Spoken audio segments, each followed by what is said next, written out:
Hello friends, आधार Vishnu education में आपका स्वागत है। आज यह दो चरों वाले रैखिक समीकरण अध्याय 3 एक्सरसाइज 3.2।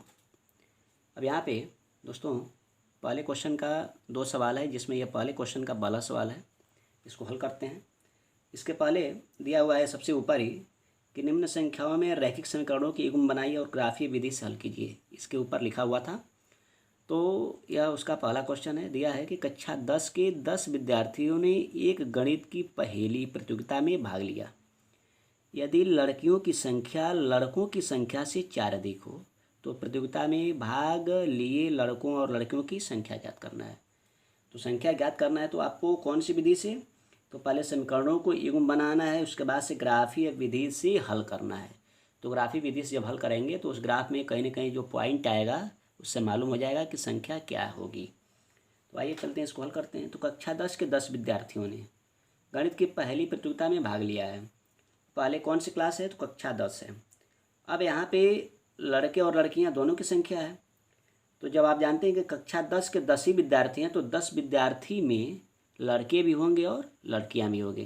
तो यानी इसके लिए आप मान सकते हैं कि माना लड़कों की संख्या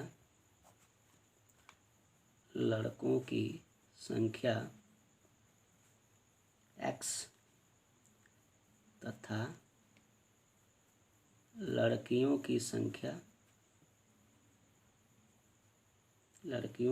संख्या y है। अब इतना जब मान लेते हैं तो जब लड़के और लड़कियां दोनों मिला करके कुल कितने हैं कक्षा 10 में? तो 10 हैं। तो एक समीकरण तो यह बेसिक बन गया बहुत ही सरल तरीके से। फिर क्या करना है? फिर कह रहा है कि यदि लड़कियों की संख्या लड़कों की संख्या से 4 अधिक हो, तो यानी लड़कों की संख्या से, तो लड़कों की संख्या x है तो x + 4 कर लेंगे y बराबर, बस ये भी बन जाएगा। और y बराबर x + 4, इसको हम ये भी लिख सकते हैं, अर्थात -x + y = 4, यानी समीकरण नंबर 2। ये भी लिखा जा सकता है ना, तो इतना ही पे हल किया जा सकता है। अब यहाँ पे हम जानते हैं कि जब दो समीकरण हो जाता है तो इनका एक टेबल बनाते हैं। तो टेबल कैसे बनाते हैं? तो यहाँ पे सबसे पहले नोट कर लेते हैं कि समीकरण 1 से, अब समीकरण 1 से कैसे टेबल बनेगा तो यहाँ पे देख सकते हैं। पहले टेबल के लिए यहाँ पे एक ऐसे टेबल का प्रोफार्मा तैयार कर लीजिए और यहाँ पे 2 कम से कम कॉलम बना लीजिए। या तो एक्स वाई के लिए पहले से निश्चित होता है। अब यहाँ पे सोचिए कि यदि एक्स का मान हम 0 रखें तो वाई क्या मिलना चाहिए? 10 ही मिलेगा। तो जब 0 रखेंगे समीकरण 1 में एक्स की जगह तो वाई आपको 10 मिल जाएगा। और जब एक्स की जगह सपोज कीजिए 10 रख रहे हैं तो ये वाई क्या मिलेगा? तो ये वाई इधर आएगा तो माइनस में होगा, ये इधर आएगा तो ये भी माइनस होगा, यानी वाई का मान यहाँ पे क्या हो जाएगा? यहाँ पे जब 10 रखेंगे तो यह 0 हो जाएगा। ये तो मान कंप्लीट हो गया। अब यहाँ पे क्या करेंगे? पुनः समीकरण 2 से, समीकरण 2 से भी जो निकालना है वो भी निकालेंगे। तो समीकरण 2 देखिए क्या है। समीकरण 2 है यहाँ पे -x + y = 4। यहाँ पे समीकरण 2 के लिए उसमें x का मान कुछ न कुछ रखना पड़ेगा। तो आइए उसके लिए भी कुछ टेबल का ऐसे बना लेते हैं प्रोफार्मा। अब यहाँ पे इसको भी रखेंगे। क्या रखा जाएगा? या सपोज कि x है या y है। अब समीकरण 2 में यदि हम x की जगह 0 रख रहे हैं, सपोज कीजिए यही समीकरण 2 है, यहाँ पे x की जगह 0 रखेंगे तो y का मान स्वाभाविक है कि क्या मिल जाना चाहिए? 4 मिलेगा। तो यहाँ पे 4 हो गया। और जब x की जगह हम -4 रखेंगे तो उस समीकरण में क्या मिल जाएगा? y का मान 0 मिल जाएगा। तो ऐसे तो हम पहले निकाल लेंगे, यानी हम इसका टेबल बना लेंगे। समीकरण 1 वाला टेबल है और यह समीकरण 2 वाला टेबल है। इतना काम आप पहले कर लेंगे। अब इसके बाद से क्या करेंगे? तो इनको ग्राफ पे दर्शाना है। किस पे दर्शाएंगे? तो ग्राफ पे। चलिए अब इसका ग्राफ भी खींचते हैं। तो देखिए ग्राफ के लिए हम सबसे पहले इनका कुछ बेसिक फंडा हमने पहले से तैयार किया हुआ है ऐसे। अब इनका ग्राफ के लिए यहाँ पे कुछ ले लेते हैं मेजरमेंट। आप इसके इधर भी बहुत सारे अंक दर्शा सकते हैं, इसके नीचे भी दर्शा सकते हैं, लेकिन आगे परिणाम क्या होगा उसके हिसाब से आपको खींचना पड़ता है। और चूँकि यह ग्राफ पेपर तो है नहीं, ऐसे पॉइंट हम अपने मन से विदाउट स्केल का यहाँ पे पॉइंट नापते हुए वैसे छोड़ दिए हैं, बस पॉइंट को डिनोट कर लिए हैं। अब आइए देखते हैं। तो यहाँ पे जो हमने मान निकाला हुआ है जैसे टेबल का, इसको हम ABCG से पहले प्रदर्शित कर लें, उसके बाद डायरेक्टली टेबल पे रख लेते हैं। तो यहाँ पे A का मान क्या होगा, तो A का मान यहाँ पे पीछे वाले समीकरण से यानी 0,10 जो टेबल में बनाए हैं वही रखेंगे। फिर B का मान, तो देखिए B का मान क्या रखेंगे, तो इसके लिए यही है 10,0, तो बस इसको नोट कर लेंगे B का 10,0। फिर C का नोट कर लेंगे, तो C के लिए यानी यह अब समीकरण 2 का जो होगा यह C हो जाएगा या D होगा, तो 0,4 और D का है -4,0। अब इसी को हम इस पे दर्शा देंगे, इस पे दर्शाना है। तो इसको कैसे दर्शाएंगे, तो आइए देखते हैं। इसको दर्शाने के लिए क्या करना पड़ेगा। तो अब यहाँ पे A का मान जब 0,10 है, तो 0,10 को हम क्या करेंगे, चूँकि 3 मान A B C already positive है, तो यहाँ पे पहले चतुर्थांश में होगा, यह स्वाभाविक है। तो 0 x अक्ष पे और y अक्ष पे 10, यानी यही पॉइंट है। अब इस पॉइंट को क्या करेंगे, तो यहाँ पे आपको एक बात समझनी है कि यहाँ पे 10 है, तो बस इस पॉइंट को हम ऐसे थोड़ा सा मोटा कर लेते हैं या गोला कर लेते हैं, और यहाँ पे लिख सकते हैं 0,10। फिर क्या करेंगे, पॉइंट B यानी 10,0 यानी 10 x अक्ष पे और 0 y अक्ष पे, यानी अब इस पॉइंट को हम ऐसे थोड़ा सा मोटा या काला कर लेते हैं।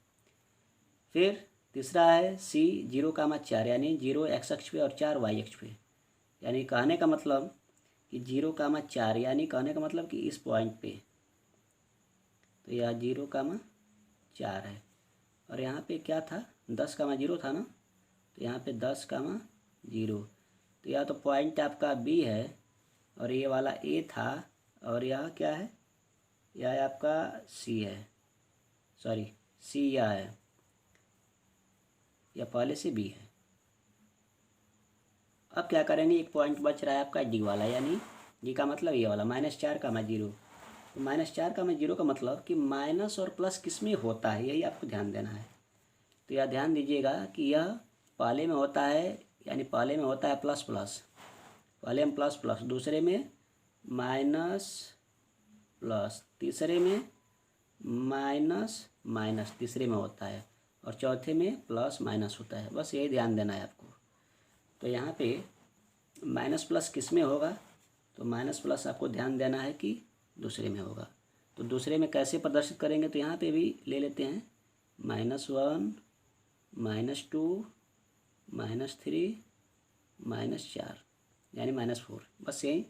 अब -4,0 है, तो यानी x एक्सिस पे -4 और 0, तो यानी इस पॉइंट को हम ऐसे दर्शा लेंगे और इस पॉइंट का नाम दे देंगे D। और D का मतलब क्या है यहाँ पे कि -4,0, बस यही रखना है। अब इनको हमने रख लिया। अब करेंगे क्या, इसके बाद से यही जो मोस्ट है उसी को देखना है कि पहले A और B यानी पहले समीकरण का यह मान है, यानी A और B, और दूसरे समीकरण का मान है C और D, यानी यह मान है। बस A और B को मिलाइए, C और D को मिलाइए। क्यों अलग अलग मिलाते हैं, क्योंकि यह 2 समीकरण से प्राप्त हुए हैं। तो जब इनको मिलाएंगे आप, तो यह देख सकते हैं, इनको मिलाने के लिए बस उसी पॉइंट को आप ध्यान देंगे, बस ऐसे हम खींच लेंगे। ये क्या हो गया। दूसरा क्या करना है कि C और D को मिला देना है। तो C और D को बस मिला दीजिए, उसके बाद से देखिए क्या बन रहा है। तो C और D को हमने मिला दिया। तो C और D को मिलाने के बाद इसका मतलब हो गया कि यह रेखाएं एक दूसरे को इंटरसेक्ट कर रही है, और इंटरसेक्ट का मतलब होता है यानी प्रतिच्छेद कर रही है। क्या कर रही है, तो प्रतिच्छेद कर रही है। तो आप जानते हैं कि यदि रेखाएं प्रतिच्छेद करती है तो इसका मतलब क्या होता है कि वह समीकरण को संतुष्ट करेगी। यदि समांतर होती है तब अलग बात होती है, लेकिन यदि प्रतिच्छेद करती है तो उसका कोई ना कोई हल होता है। अब आइए देखते हैं कि वह हल के रूप में क्या होगा। बस यही ध्यान देना है, इसके सीध पे जो होगा, तो देखिए यहाँ पे यह 7 के रूप में है और यहाँ पे यह 3 के रूप में है। तो इसका मतलब कि 3, 7 पे क्रॉस कर रही है या पॉइंट, तो बस यही ध्यान देना है। यानी इसका हल मिल गया हमें 3, 7, यानी इधर से यह और इधर से यह, तो एक्स अक्ष पे 3 और वाई अक्ष पे 7, यानी 3, 7 मिला। इस समीकरण का, इस ग्राफ का यही सोल्यूशन है क्या, 3, 7। अब इसका देखिए सत्यापन कैसे करते हैं। सत्यापन के लिए या वेरीफाई के लिए थोड़ा सा आपको हिंट कर दे रहे हैं कि यदि वेरीफाई आपको करना हो कि मान लीजिए कि आपका सवाल सही है कि गलत है, तो वेरीफाई यानी सत्यापन, यानी इसको जांच करने के लिए आपका एक पैरामीटर है कि समीकरण 1 और 2 में आप यह वैल्यू रख लीजिए और देखिए कि यह मान संतुष्ट हो रहा है कि नहीं। तो आइए यहाँ पे देखते हैं कि समीकरण 1 क्या है। देखिए यहाँ पे समीकरण 1 है x + y = 10, x + y = 10 है। बस इसी में वो मान रख लीजिए 3, 7 वाला। तो x का मान हम रख लेंगे 3 और y का मान 7, यानी यह जो मान निकला है 3, 7, यह x अक्ष का है या y अक्ष का है। तो 3 + 7 करेंगे तो यह हो जाएगा 10, यानी x + y = 10। यानी हम कहने का मतलब कहीं ना कहीं वेरीफाई हो जा रहा है, यानी कहने का मतलब कहीं ना कहीं सत्यापित हो जा रहा है। अब यह हमारा सवाल सही है।